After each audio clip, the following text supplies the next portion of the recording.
Hi, and welcome to Less Chatter, More Matter, a podcast about all things communication without the waffle. I'm your host, Mel Loy, and in this show, I will give you short, punchy, practical communication tips and insights you can start using in your communication practices right away. I'm a former corporate communication executive who happily took a redundancy, started my own business, and never looked back. These days, I use my 20 plus years of experience to help guide organisations of all shapes and sizes in how to communicate more effectively. I'm wife to Michael, cat mum to Cookie, auntie to 12 nieces and nephews, a yoga teacher and a group fitness fanatic. I promise these episodes will always be short, sharp and helpful, so let's get amongst it. Hello, friend, and welcome to this week's episode of the podcast. I am super excited to have you tuning in because today's episode is part one of a wonderful chat I had with Prina Shah. Now, if you don't know Prina, get to know her. She's amazing. She is a coach, consultant, trainer, and speaker, and the host of the Ways to Change the Workplace podcast. Prina's extensive background puts her in a unique position to respond to her clients' needs. She spent 20 plus years in the corporate world, leading teams in strategic people and culture roles, focusing on culture change, leadership development, and change management. And she weaves in her background in sociology and social psychology to her work. Prina understands the challenges that today's workforce face, and she brings a wealth of practical experience as well as fun and corporate knowledge to support you in developing the right kind of workplace with you. She works with global clients and is able to bring the best from the globe to her people and her clients. And Prina specializes in executive leadership and team development. She is an expert in helping her clients to optimize individuals, teams, and organizational cultures. And I personally just find her a wonderful human. Early December, I met up with Prina in person over in Perth, where she is. And my niece was there for that meeting. And as we walked away, my niece was like, "Oh my God, Auntie Mel, she is so smart." I'm like, "Yes, she is." So this is what you're getting on today's episode. One very smart woman who knows her stuff. This week is a part one of two. So in this part, I took the reins and interviewed Prina, and she shared some fantastic insights into the power of leadership communication, how poor communication can disrupt teams, and also she shares a really great framework for leaders to think about when communicating with their teams. We also chat a bit about the book she's currently writing on leaving a legacy, which I cannot wait to read. On next week's episode, we flip the parts and Prina interviews me about all things change comms, which was actually quite a nice change of pace for me. So sit back and relax and enjoy this chat with the very wonderful Prina Shah. Hi, Prina. I'm so excited to chat to you today. Me too. So great to be here, Mel. And for those of you who don't know, Prina is on the other side of the country to me. She's in Perth. I'm in Brisbane. So we're about 5-hour flight, depending on which direction you're traveling in, away from each other. But that's the power of the globalized world. We've come to know each other online over the last few years. So it's been awesome. Love this It's network of been cool. ours. Totally. Absolutely Yeah. so. So today's episode is going to be a bit of a two-parter in a way because I'm going to interview Prina and then she's going to interview me. So, and you'll be able to catch this on both my podcast and Prina's excellent podcast, Ways to Change the Workplace. So if you haven't yet, absolutely subscribe to that. Okay, so let's get into it. Prina, I've given a bit of an intro to you in and at the start of the episode, but what do you do and how did you get to doing what you do? Yeah, really good question, Mel. So I'm all about finding positive ways to change your workplace. That's what I do in a nutshell. I am a consultant. I'm a leadership coach. I'm a facilitator like yourself, and I'm a keynote speaker like yourself as well. I have a podcast, like you said, called Ways to Change Your Workplace. So I help my clients to find decent ways to change your workplace. Change is constant, as you know, and change is also overwhelming. So the kind of projects that I'm working on at the moment are all sorts, helping organizations to move their diversity, equity, and inclusivity programs to be more meaningful at that next level. I've got some leadership development programs that I'm supporting clients on. I work primarily with execs and people at the helm of their career to address the funk that they have within Mhm. their careers, because the higher you go up the ladder, man, it's a lonely ride, isn't it? Mhm. Um, so I do that kind of stuff. I'm just looking at my huge to-do list. Um, and yeah, I work globally. So yeah, lots of online training, in-person stuff, lots of consulting. And I love what I do because I think, like yourself, Mel, it's really varied. And you asked why I do it as well.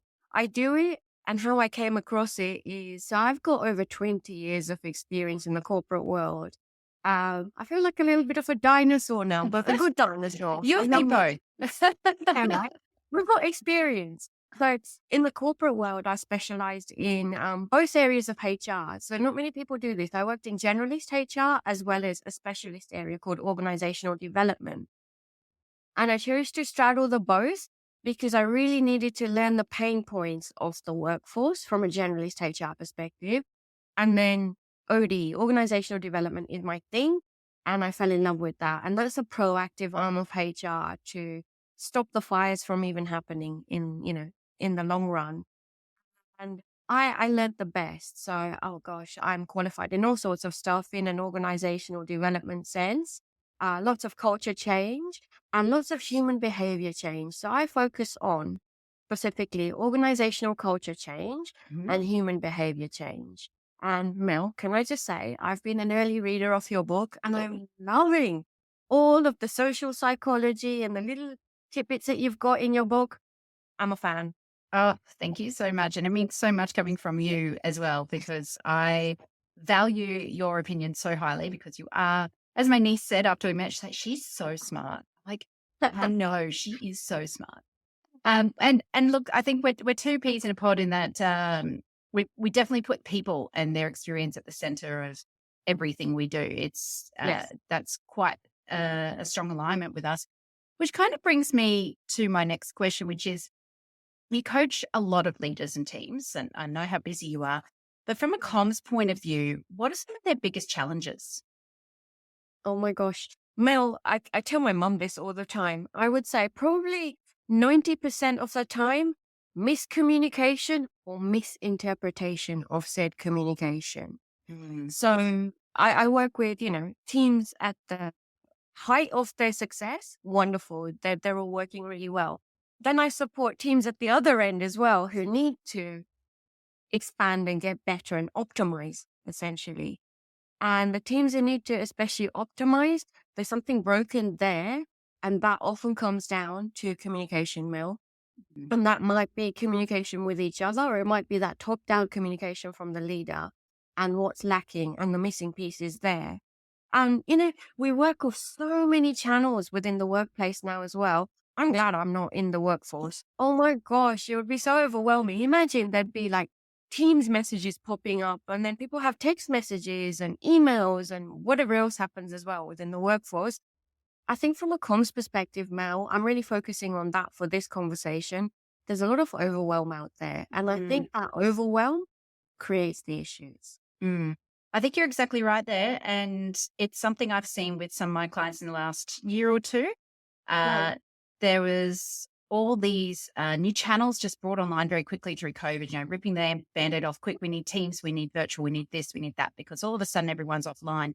Normally, when we bring in a new channel, we take it much more slowly and we integrate and we make sure we're not doubling up. But now what we're finding is people are so confused because where am I getting my information from? Did I see that in an email? Did I see that in a Teams chat? Or did I see that in a Slack message? Or, was it, I don't know where to look anymore. And that you're right, there's so much coming through. And it was interesting. I was reading some stats a little while ago, end of last year. There was some research around how disruptive chat apps are at work. And I think it was around an estimate of 157 hours of lost productivity per employee per year in Australia just because of chat apps, just Oh because my of chat apps. And that's just, a symptom of a bigger problem, not yeah. understanding, not having an alignment as a team on what we use what channel for. And how do I Yeah. find the information I need to do my job well? Yeah. Absolutely true. And from our own personal perspectives, Might go on Instagram just to post something about my business. And half an hour later, I'll be chatting with Mel. From a human behavior perspective, we are like this anyway. And then we add this to a workplace. Of course, it's going to Mm, be the same at work, but compounded because we've got our normal work to do. And I guess human communication sometimes is a bit lacking as well. absolutely. Yeah, Speaking which of, brings me to you said something just before about miscommunication and misinterpretation. Can you yeah. talk a little bit more about what they look like in practice? Yeah. So, oh my gosh. Okay. Miscommunication. So often, nowadays, what I'm finding is leaders are so busy as well. So I've got such compassion for leaders, and there's a lot on them in terms of expectations of how they have to deliver. When they are trying to deliver messages, it's often quick and okay, I've just sent them an email. It's all good. We've done it. Or I've sent a message on on our Teams channel. Job done. No, not at all. Often the missing pieces, and I think leaders often forget this, is you, the leader, have had this information for so long. You've been incubating it. You've been dealing with it. And you just drop this bomb of a Mhm. message, whatever it might be, to your team who've not had any heads up about it. They've not had any, I guess, conversation about it as well, you know?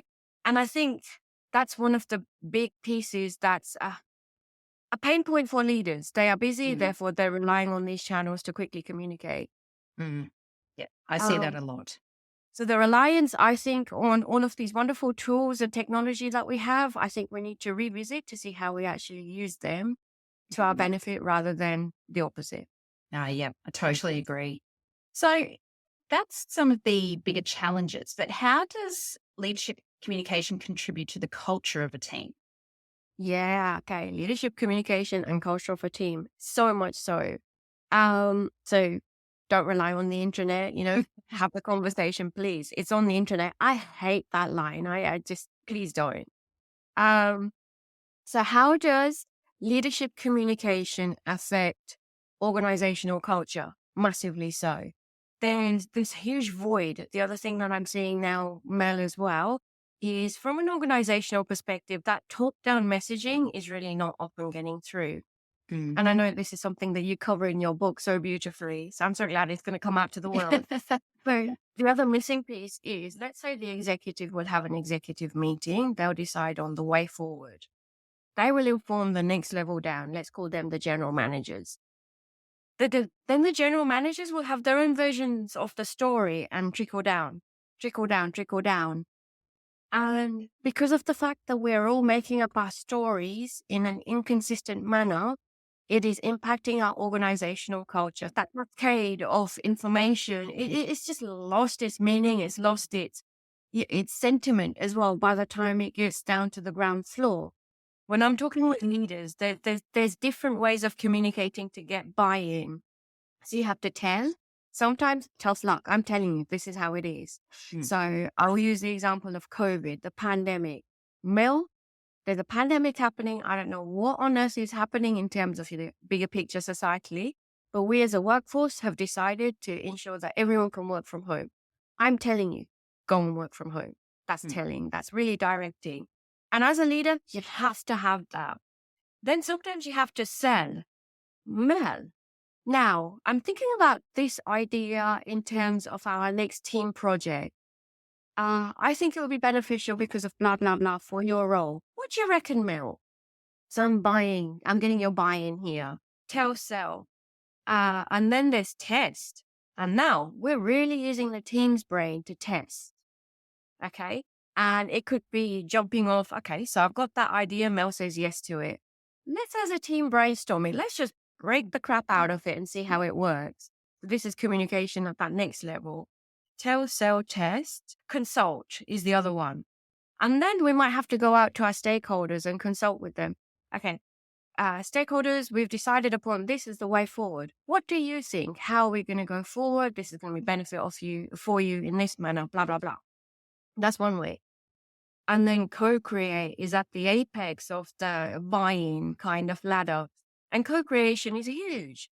And I'll give an example of this. Mel, we've decided on the way forward. We've spoken with our stakeholders. They've given us the thumbs up. So this new, let's say, comms change toolkit that we're creating as a comms team. I know your audience are primarily comms people and change people.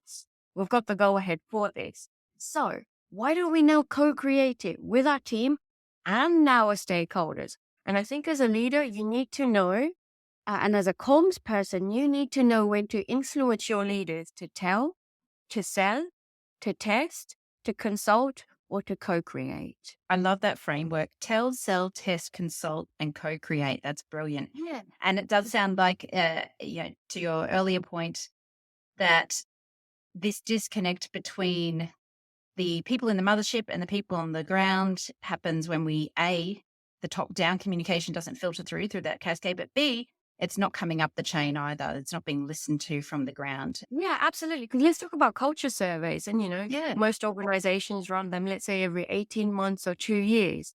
In between, what the hell are you doing? You cannot just rely on these culture surveys. You are not a tool. So you cannot rely on this thing, which is a culture survey tool, to be your frigging guideline and your basic, tool to get you going to have an organizational culture that is great. You need to have your own voice. You need to have your own language.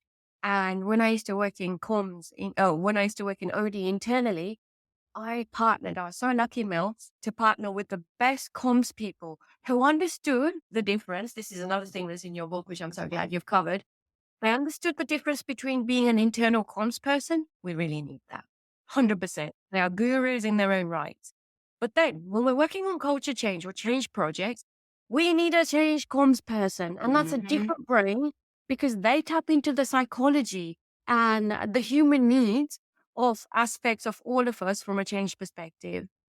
So the best comms people I've worked with had more of a change comms kind of brain, and they understood the human psyche and tapped into it in a positive way, not in a manipulative way. Yeah, 100%. Yes. Yes. Yeah. Yeah. And yeah, I totally agree. And, people who follow me on LinkedIn probably know I bang on about that difference all the time and I see it all the time, but also I see these roles come up of a change comms manager. And what they mean is somebody who can do the change management and the comms management. I'm like, no, those are two different roles. And you're just setting a person up to fail by having those two roles. It's asking way too much. And even just this week, I've been working on with a client and they want to mush the change plan with the comms plan into one. And I'm like, well, where's the learning and development plan? Where's the leadership plan? Why are they not, put up there on the same level as comms? Comms alone cannot change a culture. Yeah. Yes. And this is the exact point. And I know we're going to allude to this shortly as well in terms of learning. If you are making a change, we are going from here to there. We don't know what there is. So we need some form of learning as well. And when often change happens in an organization, the expectation is done. Yeah. Off you go on your merry way. No. We need to hold people's hands. We need to retrain them often. Absolutely. So speaking of learning, what are some of your top 3 to 5 tips for leaders on how they could create some really great experiences for their teams? Okay, I'm very, very pedantic about this one.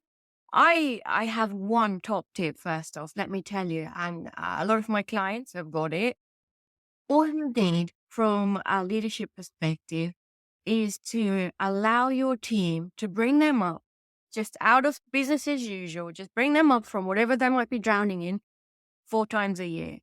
And Mel, I call these team health sessions or team optimization sessions. And I've been running them for a while with some amazing, beautiful teams. And what this enables teams to do, Mel, is just stop and smell the roses, right? And I will work with them to determine what the 4 sessions may well be. So just once a quarter, 4 days in a year is all you require as a leader to bring a team out, to breathe, and to discuss how are we? What are we working on? If there's any strategic elements we need to work on, if there's any change aspects we need to work on, have the conversation. Because often what I'm finding is, Mel, organizations and teams jump from one thing to another, to another, to another, without reflecting or without having a post-mortem, as I call it, So we need to just stop and allow teams to breathe, which will enable leaders to breathe as well. The other missing piece in that respect also is if you don't have such sessions, Mel, leaders are unaware of really what's happening.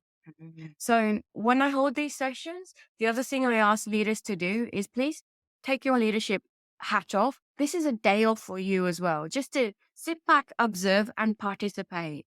You know, so as a leader, I think it's really important for you not always to be a leader. Mm. Letting go of control is a good thing. Trust me, it's a good thing.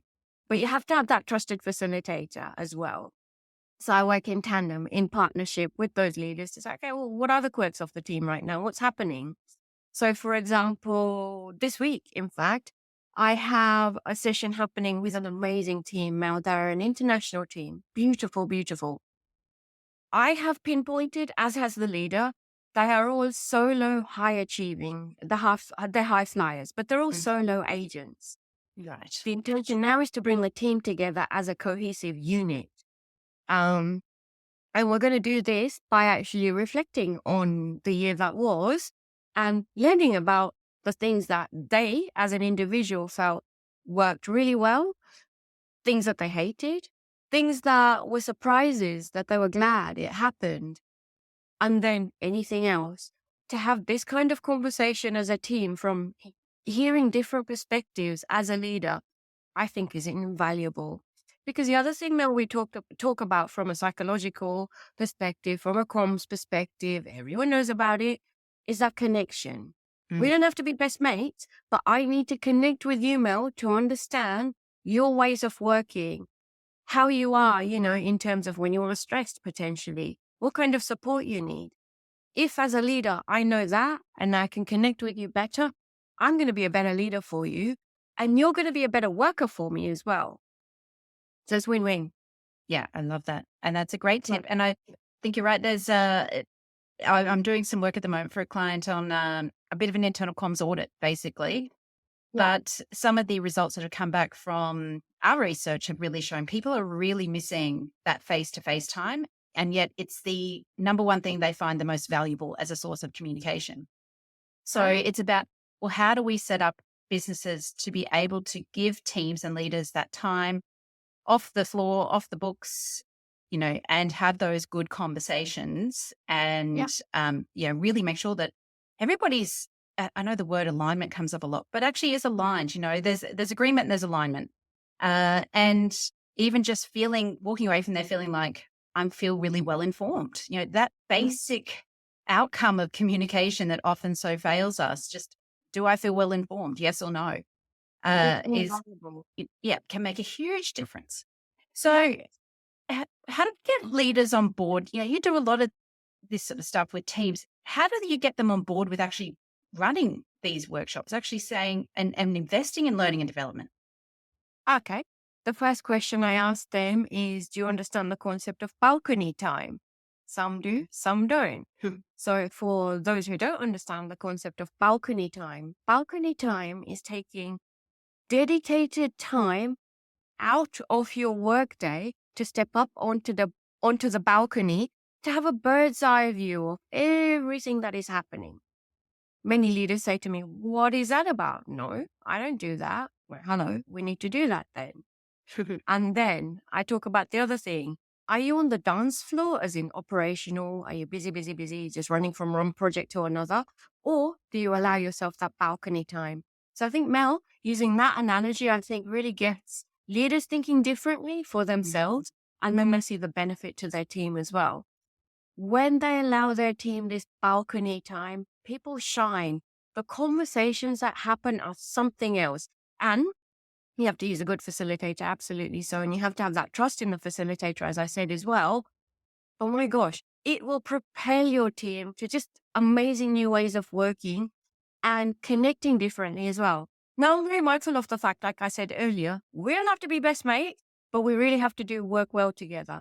And that's what these sessions are about. It's allowing yourself just to breathe and get away from the everyday operational, business as usual kind of work to take that helicopter view and the long-term view as well, because change is so fast, as you know, as everyone knows.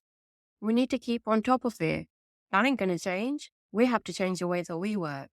Yeah, I love that balcony view and that analogy of the dance floor. I think, yeah, using analogies like that sounds like can really help people get out of their heads almost and start to think differently because you're asking them to think, to visualize something quite different. So I love that. That's awesome, Prina. Hey, one more question before we get to our final few questions. And No. this one wasn't on the brief, but you are writing a book yourself. Can you tell us a bit about what it's about? Oh man, I am. My book is about leaving a legacy in the workplace. It's a huge, huge, huge endeavor. Now, this came about a few years ago. I was speaking with someone and he said, my CEO is leaving. I don't know what to do. I don't know how to address him. Well, okay, well, ask him what the legacy he wishes to leave is and how you can support him as an OD practitioner this person was. Then I've been incubating it for a while, Mel, and we caught up last year and I told you I had a million ideas, but this is one of the million ideas that I had. And I think, Mel, every single one of us can leave a legacy within the workplace, whether you are an executive, whether you're a leader, or whether you're a team. So this book is for all three of them. Depending on what you're doing, every single day you can leave a freaking legacy. You need to define what that legacy is. And I think that's often the missing piece. And I think that's often the thing that causes people this funk. I'm doing my 9 to 5 job. I'm not feeling it, Prina. This is so much what I hear. Even people at the apex of their career. Prina, I have been dragged through my career. I've been tapped on the shoulder all the time. But okay, well, what do you want to do? So it's tapping into that individual or that team's heart, I guess, and their essence to make the workplace less shitty. That's what I'm all about. So what is a legacy that you wish to leave? And I think that's the missing piece, because from an organizational psychology perspective, we also know every single one of us wants to contribute in some way or another. So this book is going to help you tap into that. And it's a really, like your book, it's a useful book. It's a practical book. So it's going to be your guide. It's going to be a little Bible for any job. You can start a job now, use the book. Or if you start another job, you can eat, sleep, and repeat, essentially. Oh, I love it. Yeah. I can't wait to get my hands on a copy. I'll absolutely be one of your early readers. Okay, so I have 3 questions I ask every guest at the end of each episode. Are you ready for those? Let's do it. Okay. Number 1, what's the best communication lesson you've ever learned and how did it change the way you approach communication? Oh my gosh. Okay. The best communication lesson. I need to work out when I need to apply brevity, get to the point, versus when I need to blah and expand the point. Okay. There's a difference between the two. And I need to read the room and work out when I need to just say it as it is or when I need to go off on one and, have a monologue sometimes as well. There's a difference there. And I think for leaders, it's really important to decide when you need to just get to the point and use brevity or when you need to expand your comms as well. That's awesome. That's a great lesson. And I'd also add to that too, when you are looking to brevity, make sure it's not blunt. It's about checking the tone as well when you're in that space. Yeah. Next question. What's one thing you wish people would do more of or less of when communicating? Okay, going back to the brevity, decide, work out when you need to talk at length and work out when you need to just get to the freaking point. The other thing I'm talking to here as well is we need to understand, therefore, people's listening styles and their comm styles. Mel, this is the other thing that I really help teams with. Sometimes people just get pissed off with each other because they bang on, as they say. No, and that's not a personal thing. It's just a communications preference.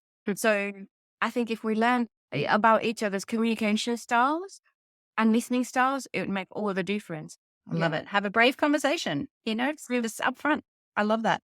Yeah. Okay, final question. Who do you turn to for communication advice? It's you. Yes. You. I love your podcast. The book is amazing. I also have my own coach. Her name is Dory Clark. Dory. Dory, yeah, she's all about brevity as well. She gets to the point, which is what I like. And my communication style is, get to the point. If you hadn't picked that up right now. So yeah, Dory is amazing as well. Then there's another podcast that I listen to, which you might as well. It's on NPR. It's called Hidden Brain. And that's about, it's an interesting one. So Ravi Shankar Vedantam is his name. And he taps into the human psychology of the human brain, whether it be in relation to happiness, in relation to depression, in relation to the workplace, in relation to the way that we communicate. There's so much there. So I pick up so much from all of that as well. It's really, really interesting.